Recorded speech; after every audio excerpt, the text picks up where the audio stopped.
இயேசுவின் ஜெப கோபுரம் ஊழியங்கள் வழங்கும்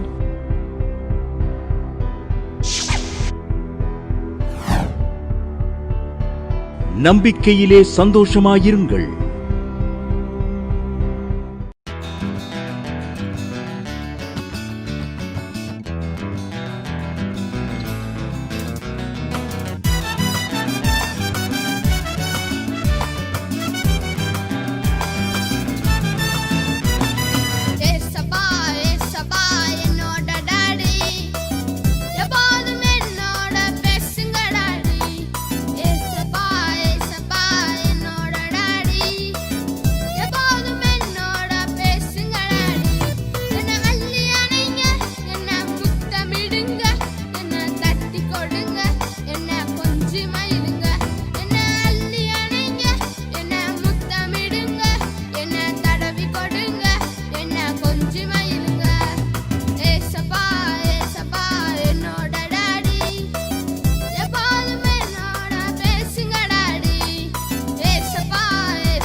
லதாங்கிறவங்க திருச்சிலேருந்து எழுதியிருக்காங்க. ஒவ்வொரு ஞாயிறும் நான் 7:30 மணிக்கு நம்பிக்கையிலே சந்தோஷமாக நிகழ்ச்சியை ஜாய் டிவியில் பார்ப்பேன். என் மகன் ஒரு ரவுடியாக இருந்தான். 10ஆம் கிளாஸ் போனால் அவன் கெட்ட நண்பர்களை சேர்ந்து ஸ்கூலுக்கு போகாமல் 3 வருஷமாக சுற்றிக்கிட்டு இருந்தான். வெட்ட வருவான், குத்த வருவான். நான் இந்த நிகழ்ச்சியை பார்த்துட்டு நான் அம்மாட்ட ஜெபம் பண்ணினேன். என்ன ஆச்சரியம்!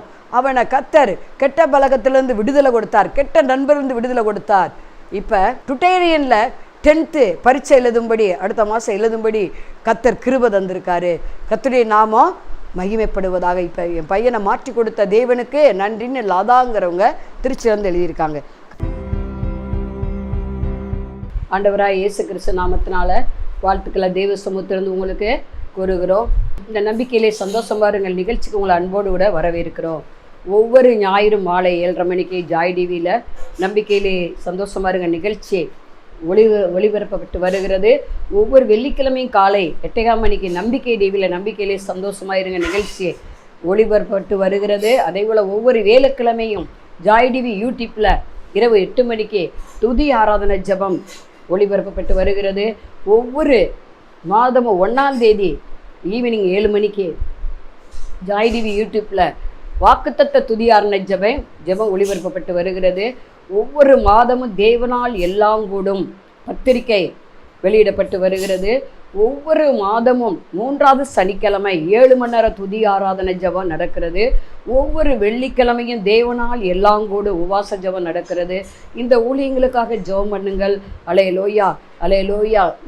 இந்த ஊழியங்களை நீங்கள் உங்கள் காணிக்கையினால் தாங்க, நீங்கள் எப்போது உற்சாகமாய் தாங்க முன்வாருங்கள் என்று உங்கள் அன்போடு கூட வரவேற்கிறோம். வாருங்கள், எழுந்து கட்டுவோம். அல்லேலூயா அல்லேலூயா. கொடுங்கள், அப்பொழுது உங்களுக்கு கொடுக்கப்படும். முதலாவது ஜெப நேரத்தை கொடுங்க.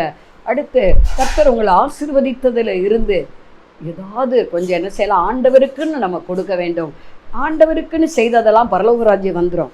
நம்ம இந்த பூமியில் பல கோடி சொத்துக்களை சேர்த்து வச்சிருந்தாலும் அது பரலோகம் வரவே வராது. நம்ம கர்த்தருக்கு என்ன செய்கிறோமோ அதுதான் பரலோகத்துக்கு வரும். அல்லேலூயா. உன் கிரியைகளுக்கு ஏற்ற பலன் உண்டு. இதோ நான் சீக்கிரமாய் வருகிறேன், அவனவன் அவளவள் செய்த கிரியைகளுக்கு தகுந்த பலன் என்னோடே கூட வருகிறது. அல்லேலூயா. Thank you Jesus. தலையை தாழ்த்தி ஜெபம் பண்ணுவோம். பரலோக பிதாவே, நாங்கள் சோத்திரிக்கிறோம், துதிக்கிறோம். ராகாதிகாராவா ஷேகாதாகாராவா. இந்த தேவ செய்திக்கு விரோதமாக எழும்புற ஆயுதங்கள் நசராய் இயேசு நாமத்தினால வாய்க்காமலே போவதாக. தேவ பிரசன்னம் ஒவ்வொருவரையும் நிரப்புவதாக. தேவ மகிமை நிரப்புவதாக. தேவ பிரசன்னம் மூடுவதாக. அல்லேலூயா. ஓராக அது கட்டுகள் விழுவதாக. இதை பார்த்து கொண்டு இருக்கிற ஒவ்வொருவரையும் கர்த்தருடைய ஆவியானவர் அபிஷேகம் பண்ணுவாராக. அபிஷேகத்தினால் நுகங்கள்லாம் முறிக்கப்பட்டு போவதாக. பவுலின் பிரசங்கத்தை கேட்டு லீதியார் உள்ளம் திறக்கப்பட்டது போல இதை கேட்டுக்கொண்டு தேவ செய்தியை கேட்கிற ஒவ்வொரு உள்ளமும் திறக்கப்படுவதாக. ராக்கா தீகாராவா ரீகாபாபா லாபாராவா ஓ ரீகாபாபா லீபாராவா. ஓ தேங்க்யூ ஜீஸ். ஆவியானவர் இறங்குகிறார். திருமண தடைகளை ஒட்டைக்கிறார். திருமண தடைகள் நீங்கி போவதாக. கற்பத்தின் கனி கர்த்தர் கொடுக்கிற பலன். ஆகவே குழந்தை இல்லாத ஒருவருக்கு கற்பத்தின் கனி உண்டாவதாக. வீட்டில் சண்டை பிரிவினை ஏதோ யுத்தம், அந்த யுத்தங்களை கர்த்தர் ஓய பண்ணுகிறார். ஓராக அதிக பயப்படாதே, உனக்கு சமாதானம் என்கிறார். ரேகா லாபாராவோ ரேகா பாபா லீபாராவோ ஷே ஓ ரேகா லாபாராவோ. தேவன் நினைத்ததை மனுஷன் பிரிக்க கூடாது. டைவர்ஸுக்காக காத்திருக்கிற மகனே, நீ உன் மனைவியோடு சேர்ந்து வாழு. ஓ மகளே, உன் புருஷனோடு நீ சேர்ந்து வாழ் என்று கர்த்தர் சொல்லுகிறார். அலையில விட்டுக்கொடு. நீ விட்டு கொடுத்த ஆபிரகாம் போல நீ ஆசீர்வதிக்கப்படுவாய். அலையிலோயா. ராகா தீகாராவோ ஷே ஓ ரீகா பாபா லாபாராவோ ஓ ரீகா தீகாதலா லாபாராவோ ஷே காதாக லாபாராவோ. அவிசுவாசி பிரிந்து போனால் பிரிந்து போகட்டும், நீ என்னை பின்பற்றி வா என்று கர்த்தர் சொல்லுகிறார். தேவ ஆவியர் அசைவாடுவாராக. அலையிலோயா. ஓ ரெகால கிட்னி ஸ்டோன் நீங்கி போவதாக. கர்த்தருடைய வல்லமை இறங்குவதாக. அல்லேலூயா. அல்சர் பிரச்சனை நீங்கி போவதாக. பிணியாளில குணமாக்கத்தக்க வல்லமை இந்த ஜெபம் மூலம் வெளிப்படுவதாக. ஆவியானவரே இறங்கி விடுதலை தருவீராக. அல்லேலூயா அல்லேலூயா. இதை பார்க்குற ஒவ்வொரு குடும்பத்தில் யார் யார் ரட்சிக்கப்படலையோ ரட்சிக்கப்படுவார்களாக இயேசுவின் நாமத்தினால. அற்புதம் நடப்பதாக. பொருளாதார நெருக்கடி கடன் நீங்கி போவதாக. கர்த்தருடைய ஆசீர்வாத ஐஸ்வர்யத்தை தருவதாக. தேவ செய்தி 100 மடங்கு பலன் கொடுக்கட்டும். இயேசு நாமத்தில் பிதாவே ஆமென். இந்த நாள்லையும் கூட செய்தியுடைய தலைப்பு, மகளே பயப்படாதே, உனக்கு வேண்டியபடியெல்லாம் செய்வேன். மகளே பயப்படாதே, உனக்கு வேண்டி கொண்டபடியெல்லாம் செய்வேன். ரூத்து புஸ்தகம் 3ஆம் அதிகாரம் 11வது வசனம். இப்போது மகளே பயப்படாதே, உனக்கு வேண்டி கொண்டபடியெல்லாம் செய்வேன் என்று ஆவியானவர் தெளிவாக உங்களுக்கு எனக்கும் பேசுகிறார். இப்போதே நீங்கள் இப்போது என்ன வேண்டிக் கொள்றீங்க? அல்லேலூயா. இன்று என்ன வேண்டிக் கொள்றீங்க? காலகாலமாக நீங்கள் வேண்டுதல் பண்ணி வச்சிருக்கலாம், செபித்து கொண்டு இருக்கலாம். அல்லேலூயா. இன்று இப்போதும் நாங்கள் எழுதப்பட்டிருக்க பைபிளில் ஒவ்வொரு வார்த்தை ரொம்ப முக்கியமான வார்த்தை. வானம் பூமி ஒளிந்து போனாலும் அவருடைய வார்த்தை ஒரு காலம் ஒளியாது அழியாது. அல்லேலூயா. அவர் எழுதுனதை இந்த வேத புத்தகத்தில் யார் எதை கூட்ட முடியாது, குறைக்க முடியாது. அப்படின்னா இதில் உள்ள வாதைகளும் கூட்டப்படும் நமக்கு. அப்படிதான் வெளிப்படுத்த விசேஷத்தில் எழுதப்பட்டிருக்குது. எழுதுனது தான் பிளாத்து சொன்னது போல. இதில் ஒரு புல் ஸ்டாப், ஒரு கமா, இதை கூட யாராலையும் மாற்றவே முடியாது, மாற்றக்கூடாது, அதில் திருத்தி அமைக்கக்கூடாது. மொழிபெயர்ப்பில் சில கொஞ்சம் மாற்றி, அதாவது தமிழ் மொழிக்கு தகுந்த மாதிரி அந்த வேர்டுகள் மாறலாமே ஒழிய வசனம் ஒரு நாள் மாறவே மாறாது. அவர் நேற்று இன்று என்றும் மாறாதவர் இருக்கிறார். இங்கே நீங்களும் நானும் பயப்படாமல் இருக்கணும். நம்ம வேண்டிக் கொண்டதெல்லாம் கிடைப்பதற்கு சில வழிமுறைகள் உண்டு. நீதிமொழிகள் 10ஆம் அதிகாரத்தில் எழுதப்பட்டிருக்கு 24வது வசனம், நீதிமான் விரும்புகிறது அவனுக்கு கிடைக்கும். நம்மக்கிட்ட அநீதி இருந்தால், பாவத்தன்மை இருந்தால், பாவிகளுக்கு ஆண்டவர் செவி கொடுக்க மாட்டார். அல்லேலூயா. நீங்கள் நானும் டெய்லி வேத வசனத்தை பிடித்து கொண்டு ஜெபிக்கணும். வேத வசனத்தை அறிக்கையிடணும். அறிக்கையிடாமல் அது நிறைவேறாது. ஒரு ஊழியர் இப்படி சொன்னார், தனக்கு கர்த்தர் வெகு 10, 15, 13 வருஷத்துக்கு பிறகாக, அதாவது ஒரு இடைவேளை, அவருக்கு ஏற்கனவே 2 பிள்ளைங்கள் உண்டு, 3வது குழந்தை அவர் எதிர்பார்க்கல. அந்த 2வது குழந்தைக்கு இப்போ பிறந்த பிள்ளைக்கும் 13 வருஷம் வித்தியாசம் உண்டுன்னு சொன்னார். 13 வருஷமா 14 வருஷம். ஆனால் இந்த கரு உருவாகும் போது அவங்க போய் டாக்டர்கிட்ட போய் காமிச்சிருக்காங்க. 2 மந்த்லேயோ 3 மந்த்லேயோ அங்கே ஸ்கேன் ரிப்போர்ட் என்ன சொல்லியிருக்குன்னா, இந்த குழந்தை கருவை நீங்கள் அழிச்சிருங்க, ஏன்னா இது வளர்ச்சி சரியில்லை, இது அப்படியே பிறந்தாலும் அது குறைவாத்தம் பிறக்கும், யாருக்கும் பிரயோஜனப்படாது அப்படின்னு சொல்லிட்டாங்க. இவங்களுக்கு ஹஸ்பண்ட் ஒய்ஃபுக்கு ரொம்ப வேதனையாக இருந்துச்சான். ஐயோ நம்ம கேட்கல, ஆண்டவர் 13 வருஷம் கழித்து கொடுத்துருக்குறாரு, இதை நம்ம எப்படி கலைக்கிறது அப்படின்னு அவர் ரொம்ப சோர்ந்து போய் அந்த சௌரன் ஜெபம் பண்ணாராம். அப்புறம் ஏதுக்கு அந்த டாக்டர்மா சொன்னாங்களா, இன்னொரு டாக்டர்கிட்ட போய் நீங்கள் காமிங்கன்னு சொன்னாங்களாம். இன்னொரு டாக்டர்கிட்டே நீங்கள் கன்சல்ட் பண்ணிக்கங்க, கருவை கலைக்கிறதா இருக்கிறதா. அங்கே போனால் அங்கேயும் ஸ்கேன் ரிப்போர்ட்டு அப்படி தான் சொல்லிச்சான். பிள்ளைக்கு இதய துடிப்பு சரியாக கிடையாது, வளர்ச்சி கிடையாது அப்படின்னு சொல்லி 3 மாதத்தில் பார்த்துருக்காங்க, 90 நாள் கழிச்சு. ஆக இப்போவே நீங்கள் இந்த கருவை கலைக்கிறது நல்லது அப்படின்னு இவங்க யோசித்தாங்களா. அவருக்கு ரொம்ப பாரமாக போச்சான்.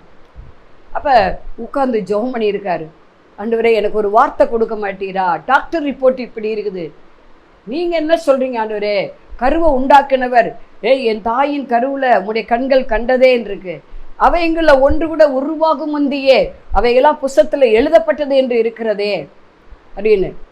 அதாவது வேத வசனத்தை நம்ம மதிக்கணும், அதை அறிக்கையிடணும், அதை அபியாசப்படுத்தணும், இருதயத்தில் வைத்து தியானிக்கணும். இந்த பழக்கம் உள்ளவங்களுக்கு கர்த்தர் பாருங்க வேண்டிக் கொண்டபடிலாம் நிச்சயம் செய்வார், செய்யாமல் போகவே மாட்டார். அதுதான் சங்கீதக்காரன் அந்த 1வது அதிகாரத்தில் சொல்லுகிறாரு, இரவும் பகலும் உடைய வேதத்தை தியானம் பண்ணுகிறவர்கள் பாக்கியவான்கள், செய்வதெல்லாம் வாய்க்குன்னு இருக்கு. பரியாசக்கார இடத்துல உட்கார மாட்டாங்க, அநியாயக்கார இடத்துல ஒத்து போக மாட்டாங்க, கர்த்தரோடு ஐக்கிய வச்சுருப்பாங்க ஏனோக்கு போல். அப்போ அதுங்க நடந்த சம்பவம் என்ன அந்த சகோதரனுக்கு அப்படின்னா, ஆண்டவர்கிட்ட ஜெபம் பண்ணும்போது ஆண்டவர் யாக்கோபு புத்தகம் 1ஆம் அதிகாரம் 17வது வசனத்தை கொண்டு பேசினாராம். அவர் ஜெபத்தில் அந்த வேடு கிடைச்சான், நன்மையான எந்த ஈவும் பூரணமான எந்த வரமும் பரத்திலிருந்து உண்டாகி அது ஜோதியின் பிதாவிடத்திலிருந்து வருகிறது. இந்த வேடு கிடைச்சிருக்கு. பிள்ளைகள் கர்த்தரால் வரும் சுதந்திரம், கற்பத்திற்கு கர்த்தர் கொடுக்குற பலன் இல்லையா, அது ஒரு நன்மை, கர்த்தர் கொடுத்த பெரிய நன்மை. இந்த நன்மையான ஈவு பரத்திலிருந்து தானே வந்துச்சு, அது எப்படி பழுதுள்ளதாக இருக்கும், பரிபூர்ணமாக தானே இருக்கும் அப்படின்னு அவருக்குள்ள ஒரு விசுவாசம் வந்துருச்சு. நன்மையான எந்த ஈவும் பூரணமான எந்த வரமும். அப்போ பூரணமான வரம் பூரணப்படுத்தத வந்தார் ஆண்டவர்.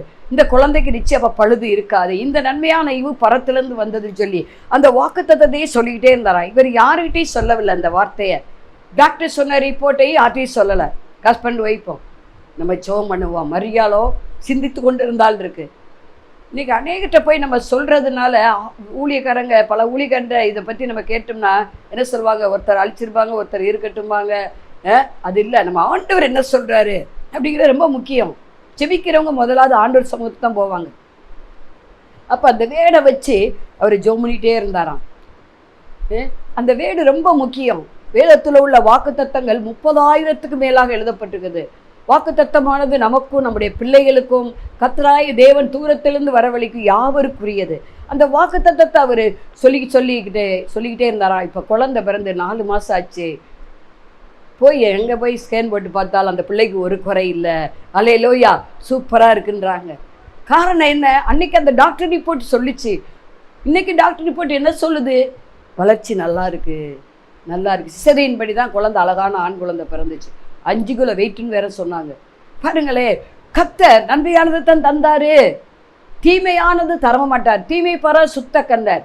இதை பார்த்து கொண்டு இருக்கிற அருமையான சகோதரியே, உங்களுக்கு ஒரு வாக்குத்தத்தம் கிடைத்தால் நீங்கள் அதை பிடித்து கொண்டு சுடர்களை போல பிரகாசிங்கள். வாயினால் அறிக்கையிடுங்க. அப்போ தான் உங்கள் விசுவாசம் வளரும். சாத்தான் அன்னைக்கு வசனத்தை சொல்ல விடாம விசுரத்தே சொல்லி வைக்கிறான். நெகட்டிவாக பேச வைக்கிறான். பாசிட்டிவாக நம்ம மாற்றணும். நெகட்டிவ் சிந்தனை வரும், ஆனால் அதை வேத வசனத்துக்கு ஒப்பிட்டு பாசிட்டிவாக பேசும்போது அது அப்படியே நடக்கும். இங்கே மகளே பயப்படாதே, உனக்கு வேண்டிக் கொண்டபடியெல்லாம் செய்வேன். பாருங்க, இந்த வாக்குத்தத்தத்தை ஆண்டவர் உங்களுக்கு எனக்கு தீர்க்கதரிசனமாக கொடுக்கிறார். முதலாவது நம்ம வேண்டிக் கொண்டது கிடைக்கிறதுக்கு எதை குறித்து பயப்படக்கூடாது. டாக்டர் ரிப்போர்ட்டை பார்த்து பயப்படாதீங்க, சோசியரனை பார்த்து பயப்படாதீங்க, மனுஷரை 4 பேர் 4 விதமாக சொல்லுவாங்க, அதை பார்த்து பயப்படாதீங்க, சூழ்நிலையை பார்த்து பயப்படாதீங்க. ஐயோ எனக்கு செய்ய ஞானம் இல்லையே, பயப்படாதீங்க. ஆண்டவர் சர்வ ஞானியாக இருக்கிறார், செயல்படுத்துவார். முதலாவது அது நம்மகிட்ட காணப்படுகிற நம்ம வேண்டிக் கொண்டது கிடைக்கணும்னா ரூத்துட்ட இருந்த அந்த கேரட் நமக்கு காணப்பட வேண்டும். அவன் குணசாலியான ஸ்திரீ என்று போவாஸ் சொல்லுகிறான். மற்றவங்க நம்மளை பார்த்து எப்படி சொல்கிறாங்க? அதான் சண்டைக்காரி அப்படிங்கிறாங்களா, கோபக்காரின்னு சொல்கிறாங்களா, பயங்கரமான எதிர்ப்பு அப்படிங்கிறீங்களா அப்படின்னு சொல்கிறாங்களா, நம்ம தீமை செஞ்சால் நன்மை செய்வாங்கன்னு சொல்கிறாங்களா? கவலைப்படாதீங்க. நன்மை செய்தால் தீமை சொல்கிறாங்கன்னு நம்மகிட்ட நன்மை பெற்றவங்க தீமை செய்கிறவங்கன்னு ஒருவேளை நமக்கு துர்ச்சாட்சி கொடுத்தாலும் பயப்படாதீங்க. இவன் சாட்சி கொடுக்குறான். எப்படி கொடுக்குறான்? இவள் குணசாலியான ஸ்திரீ. நீ குணசாலியான ஸ்திரீ என்பதை என் தேசமே அறியும், என் ஜனங்கள் அறிஞ்சிருக்காங்க. மகளே, நீ ஐஸ்வர்யவான் பின்னாலேயும் தரித்திரர் பின்னாலேயும் போகாம நீ பெத்தலைமை நோக்கி வந்தியே. மோவாப்புல அவள் தாய் தகப்பன் குடும்பம் பயங்கரமான செல்வம் நிறைஞ்சவங்க, நல்ல சூப்பர் பணக்காரங்க, பேர் போனவங்க தான். ஆனால் அதெல்லாம் விட்டுட்டு மோவாப் தேசத்தை விட்டு, அந்த விக்கிர ஆராதனையை விட்டுட்டு, அந்த சடங்காச்சரிய சம்பிரதாயத்தை விட்டுட்டு, அந்த மோவாப் தேசத்துடைய வழிபாடுகளை விட்டுட்டு பெத்லெகேமுக்கு வருகிறாள். நகோமியோடு வருகிறாள். இதை நான் பார்த்தேன். ஒரு பால் மாதிரி அவள் போகலை இல்லையா? நகோமி பின்னால் வந்து விட்டாள். இதை பார்த்து அந்த வந்து அங்கே போய் என்ன பண்ணுறா? ஒரு தாழ்மையாக மாமிக்கும் தனக்கும் உணவுக்காக ஒரு வயலில் போய் மிஞ்சினதை புறக்கி சாப்பிட்றான். கிராமத்தில் இருக்கிறவங்களுக்கு தெரியும், மிஞ்சி தானியத்தை எடுக்கிறவங்க தெரியும். நான் கிராமத்தில் பிறந்து வளர்ந்தனால எனக்கு அதை பற்றி தெரியும். இப்போ எங்கள் பின்னால் செதற விட்டுருப்பாங்க. பயிர் வகைகளோ அல்லது தானிய வகைகளோ, தப்பு பயிருன்னு சொல்லுவாங்க, அதை விட்டுருவாங்க. அவங்க அதை ஓசியை வச்சுக்கலாம். பருத்தியிலேருந்து மாடு ஆடெல்லாம் மேய விடுவாங்க அடுத்து. ஏன்னா அடுத்த வெள்ளாமை எடுக்கிறதுக்காக காடு இல்லை, அதை இன்னைக்கு வரையும் நடந்துக்கிட்டு இருக்கு. அந்த தப்பி போன பயிரை அப்படி விட்டுருவாங்க. இவ அதைத்தான் என்ன செய்கிறா? போய் பிறக்கிறா. ஒரு தாழ்மை. அவள் கோடீஸ்வரி வீட்டில் இருந்து வந்தவள். அன்னைக்கு பாருங்கள், அநேக எங்கள் அம்மா அப்பா வீடு அவ்வளவு கோடீஸ்வரி, நல்ல வசதியாக வாழ்ந்துட்டு நான் இங்கே வந்து புருஷ வீட்டில் வந்து கஷ்டப்படுறேன் அப்படின்லாம் சொல்லுவது உண்டு. ஆனால் நீங்கள் குணசாலியான ஸ்திரீயாக இருந்தால் உங்களுடைய வேண்டுதல் கேட்கப்படும். பாருங்க, அவளுடைய வேண்டுதல் கேட்கப்பட்டது. வேண்டிக் கொண்டபடியெல்லாம் செய்வேன் போவாஸ் சொல்லுகிறான். போவாஸ் ஆண்டவராக இயேசு கிறிஸ்துவ குறிக்கக்கூடியதாக இருக்கிறது. இதை கேட்டுக்கொண்டு இருக்கிற அருமையான சகோதரியே, அந்த ரூத்து வேண்டிக் கொண்டது அந்த போவாஸ் செய்யக்கூடுமானால் நீங்கள் வேண்டிக் கொண்டதை நான் வேண்டிக் கொண்டதை அவரால் கொடுக்க முடியும். ஆனால் நீங்கள் நான் ரூத்தை போல மாற வேண்டும். பட்டம் பதவி பெருமையை விட்டுறணும், தாழ்மையை கற்றுக்கிடணும், நல்ல கனி கொடுக்கிறவர்களாய் மாறணும். 9 கனியில் ஒரு கனி நறுக்கணும். நல்ல குணசாலியான ஸ்திரீ என்ற பேர் வாங்கணும். பெருமை இருக்கக்கூடாது. பெருமையுள்ள கர்த்தரை எதிர்த்து நிற்பார். பாருங்க, அதை பார்த்து தான் அவர் என்ன சொல்றாரு பாருங்க. நீ தருத்திர பின்ன போகல, நீ இந்த இஸ்ரவேலின் தேவனாகிய கர்த்தருடைய செட்டின்கள் அடைக்கலமா வந்துட்ட. பெத்லெகேம் ஆண்டவர் பிறந்த ஊருக்கு வந்துட்ட. ஆகவே என்ன செய்வேன்? உன்னை நானே நீ வேண்டிக் கொண்டபடியெல்லாம் நானே செய்வேன். நகோமியுடைய வார்த்தைக்கு அப்படியே கீழ்ப்படுகிறான். ஊழியர் சொல்லுகிற வேத வசனத்தின் வார்த்தைக்கு நம்ம கீழ்ப்படுகிறோமா? வேத வசனத்தின்படி உங்களுக்கு எந்த ஊழியக்காரர்களோ ஆலோசனை கொடுத்தா அப்படி கீழ்ப்படிங்க. அவள் நகோமிக்கு கீழ்ப்படுகிறாள். நகோமி சொல்லுகிறாள், நீ போய் என்ன செய்ய? அவன் நைட்டில் களத்தில் விளைச்சலெல்லாம் அடிச்சுட்டு என்ன செய்வான், படுத்து நல்லா தூங்குவான். நீ போய் என்ன செய்ய, பாதபடியில் போய் படுத்துக்கோ. பார்த்தீங்களா, இது தாழ்மை. மரியாள் அவருடைய பாதபடியில் அமர்ந்தாள். மார்த்தாளோ அநேக காரியங்களை குறித்து கலங்கினாள் என்று பார்க்குறோம். அப்போ வேறு இடத்துல 1000 நாள் இருப்பதை பார்க்கல, அவருடைய சமூகத்தில் ஒரு நாள் இருப்பது பெரிய பாக்கியம். அந்த பாக்கியத்தை ரூத்து பெற்றுக்கொண்டாள். தாழ்மை, தாழ்மை, கீழ்ப்படிதல், நல்ல குணம், நற்சாட்சி பெற்றவளாய் காணப்பட்டாள். அதனால தான் அவர் வேண்டிக் கொண்டதெல்லாம் கிடைச்சது. நீங்களாம் வேண்டிக் கொண்டது கிடைக்கணும்னா அந்த ரூத்துக்குள்ளே இருந்த அந்த சுபாவம் நமக்கு என்ன செய்ய வேண்டும், வர வேண்டும், நம்ம கேட்டு பெற்றுக்கொள்ள வேண்டும். அடுத்து சகரியாவை பார்க்குறோம். அவன் வேண்டிக் கொண்டது ஆண்டவர் கொடுக்குறார். அங்கே லூக்கா சுவிசேஷம் 1:13 தூதன் சகரியா, அதாவது காபிரியல் தூதன் தோன்றி என்ன சகரியாவே பயப்படாதே, ஓ வேண்டுதல் கேட்கப்பட்டது. அவனும் அவனுடைய மனைவி எலிசபெத்தும் செஞ்ச காரியங்கள் என்ன, ஆண்டவருடைய கற்பனைகளை கட்டளைகளின்படி என்ன செஞ்சாங்க, நடந்தாங்க. ரெண்டாவதாக நம்ம வேண்டிக் கொண்டது கிடைப்பதற்கு இந்த சகரியா எலிசபெத் செஞ்சது நம்ம செய்ய வேண்டும், கற்பனைப்படி நடக்க வேண்டும். மனுஷர் கற்பனை விருதா, மனசுடைய கற்பனைனால தேவனுடைய கற்பனைகளை அவமாக்க கூடாதுன்னு ஆண்டவரே சொன்ன வார்த்தை இது. இன்னைக்கு அநேகர் மனசுடைய கற்பனைப்படி நடப்பாங்க. வம்ச வரலாறு, கட்டுக்கதைகள், கிளவி பேச்செல்லாம் கேட்பாங்க. ஆனால் ஆண்டுடைய கற்பனையை மீறுவாங்க. கற்பனை மீறுவது பாவம் என்பதை நீங்கள் நான் மறந்து போய்விடவே கூடாது. அதே உபாகமம் 28:1-2 சொல்லுகிறது, அவருடைய கற்பனை கட்டளைப்படிலாம் நம்ம நடக்கும்போது பூமியில் சகல ஜாதிகளை பார்க்கல கர்த்தர் நம்மளை மேன்மையாக வைப்பாராம். பாருங்க, சகரியா எலிசபெத்துக்கு வயசாயிடுச்சு. தன்னுடைய ஊழிய நாட்கள் நிறைவேறி வீட்டுக்கு போயிட்டாங்க. அதாவது ரிட்டையர்மெண்ட் ஆகி போயிட்டாங்க. சர்ச்சில் அவங்க பாஸ்ட் ஒய்ஃபாக இருந்திருக்கலாம்.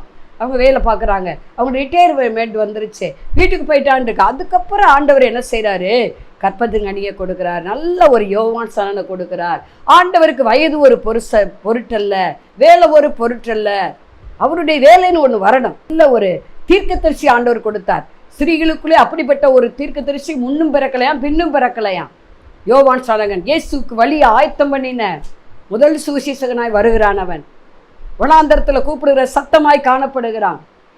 இயேசுக்கே ஞானஸ்தானம் கொடுத்தவன் அவன் தான் இல்லையா?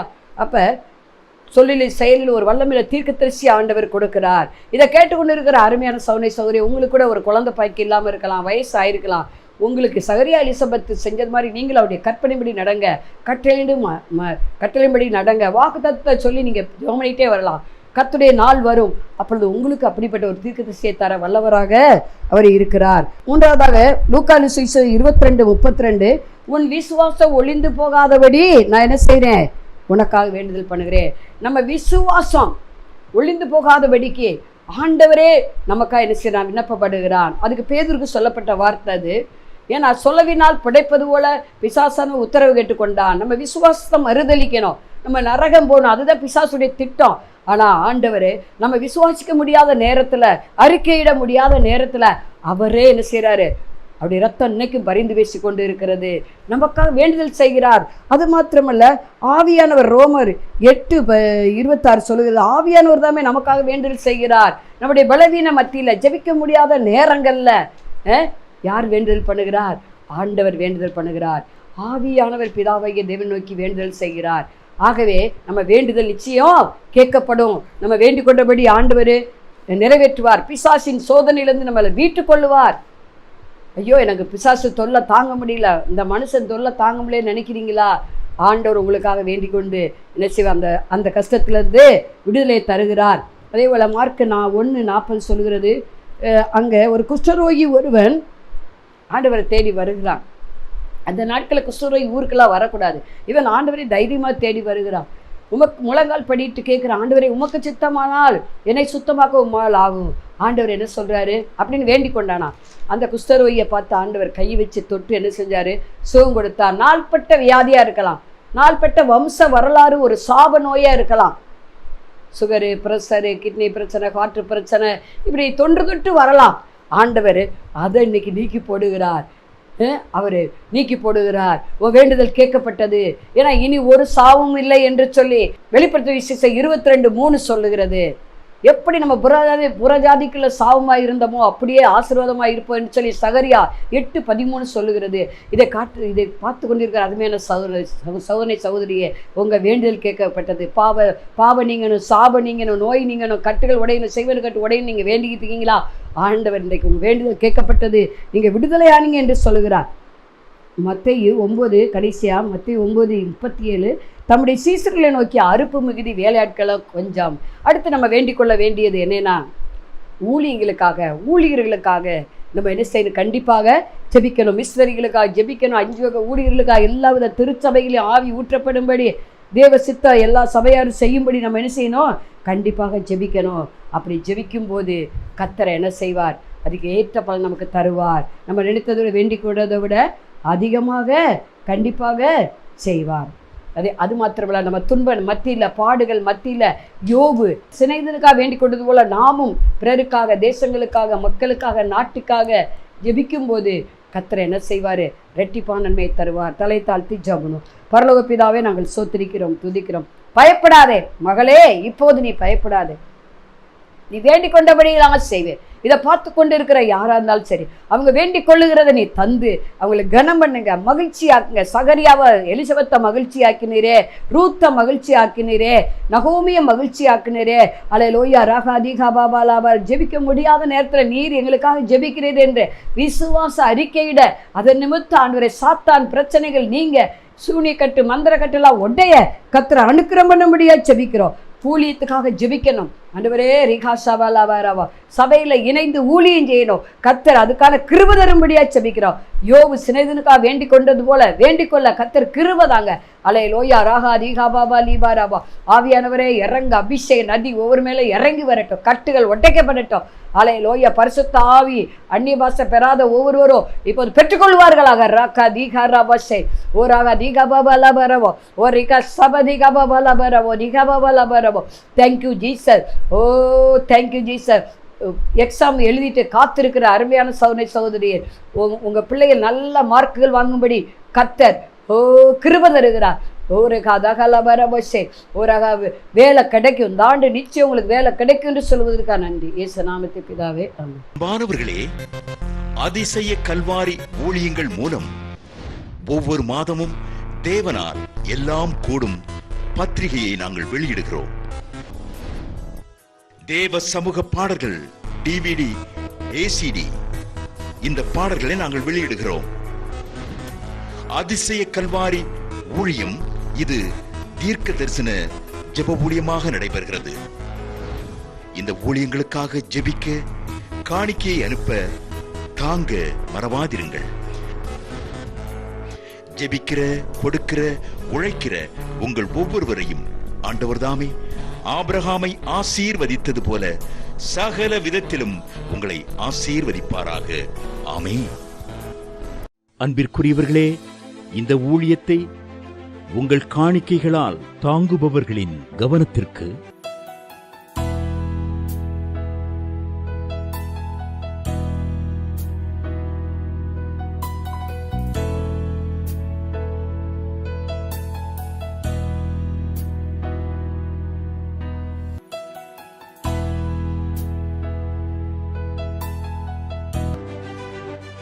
எங்களது முகவரி சகோதரி எலிசபெத் சுந்தர்ராஜன், எண் 27, பொதிகை தெரு, குழந்தை சாமி நகர், வண்டியூர், மதுரை 20.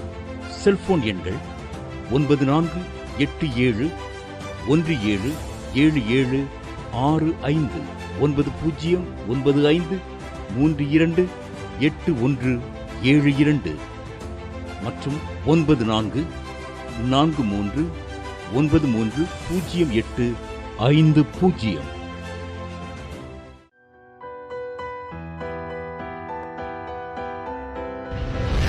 கர்த்தர் உங்களை ஆசீர்வதிப்பாராக.